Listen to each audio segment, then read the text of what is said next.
Today, we're going on a journey into one of the most personal and fascinating places imaginable, your own mind. We're going to explore what happens when that inner world is completely dark and what it means when it's as vivid as real life. So right now, I want you to try something with me. If you want, go ahead and close your eyes. Now, try to picture a rising sun. What do you see? Can you see the colors? The brilliant orange and red? The curve of the earth? Just hold on to whatever just popped into your head. Or didn't. You know that little exercise you just did? It's actually the basis of a real scientific tool called the Vividness of Visual Imagery Questionnaire, or VVIQ for short. For decades, it's how researchers have tried to measure our inner vision, on a scale from, yeah, I see absolutely nothing, to, wow, that's perfectly clear. But here's the kicker. For about 1 to 3% of the population, when they're asked to picture that sun or their best friend's face, there's just nothing, a total blank. This is a lifelong condition called aphantasia. So, this raises a massive question, right? If some people are seeing nothing at all, what is everyone else seeing? It turns out this reveals a whole hidden spectrum of human imagination, from a completely blind mind's eye to an inner world that's practically indistinguishable from reality. Let's start with aphantasia.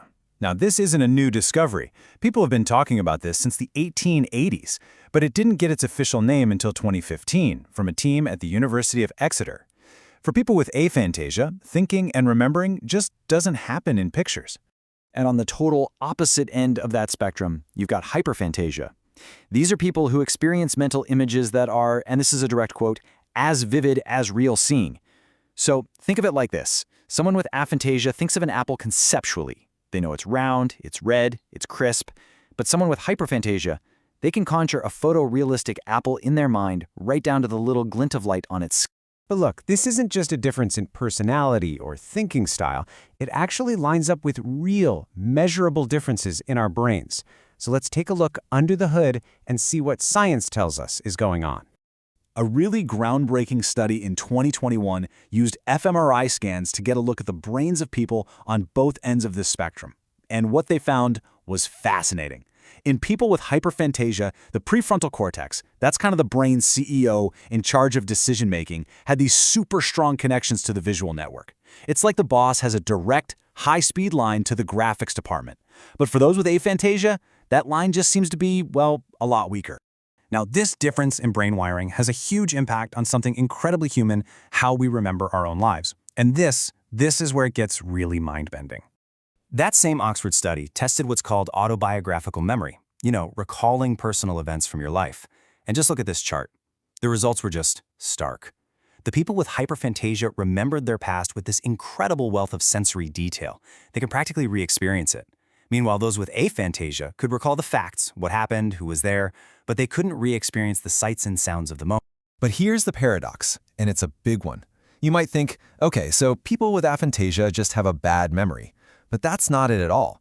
When they were given standard memory tests, like remembering a list of words or random shapes, all the groups performed pretty much identically. So this isn't about the ability to remember, it's about how we remember.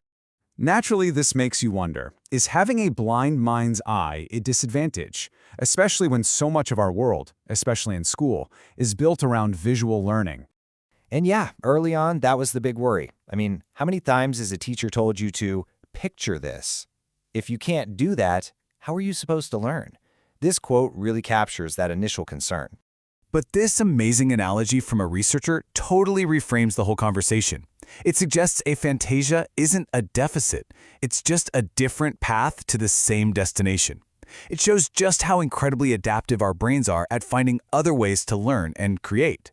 In fact, far from being a limitation, it turns out that aphantasia can actually come with a set of surprising cognitive strengths. To compensate for the lack of visual imagery, people with aphantasia often develop incredibly sharp verbal, conceptual, and analytical skills. They create these complex memory palaces built out of facts and relationships. And get this, in some studies, they actually outperform visualizers on certain spatial tasks, like mentally rotating an object in 3D. It suggests they're using a more precise, non-visual strategy that really works. And hey, if you need proof that this isn't a barrier to success, just look at the people who have it. This is Ed Catmull. He co-founded Pixar. Yes, Pixar. And he was the president of Walt Disney Animation. He ran two of the most visually creative companies on Earth, all without a mind's eye. And he's not alone. This is Glenn Keane. He's a legendary Disney animator. He's the guy who drew Ariel from The Little Mermaid and Aladdin. He also has aphantasia. He said that he doesn't see the character in his head before he draws. He feels the character's emotions and lets that guide his hand. Incredible. Okay, let's jump from art to tech. Blake Ross. He created the Firefox web browser. He built this revolutionary piece of software based on pure logic and conceptual design, not by seeing visual mock-ups in his head. And finally, how about this one? Craig Venter. He was one of the first scientists to sequence the entire human genome. He navigated one of the most complex, abstract puzzles in history without ever picturing that iconic double helix. So all these examples, they tell us something really profound. This isn't the story about a missing piece or something being wrong. It's a story about cognitive diversity. It's proof that there's no single right way for a mind to work, just different, equally valid, and often shockingly powerful ways of seeing the world. Which brings us right back to you. When you tried to picture that sun, what did you see? Was it a vague idea? A photorealistic movie? Or was it just the knowledge that you were thinking about a sun? This spectrum exists in all of us, and just knowing where you might fall on it is the first step to understanding the unique and incredible architecture of your own mind.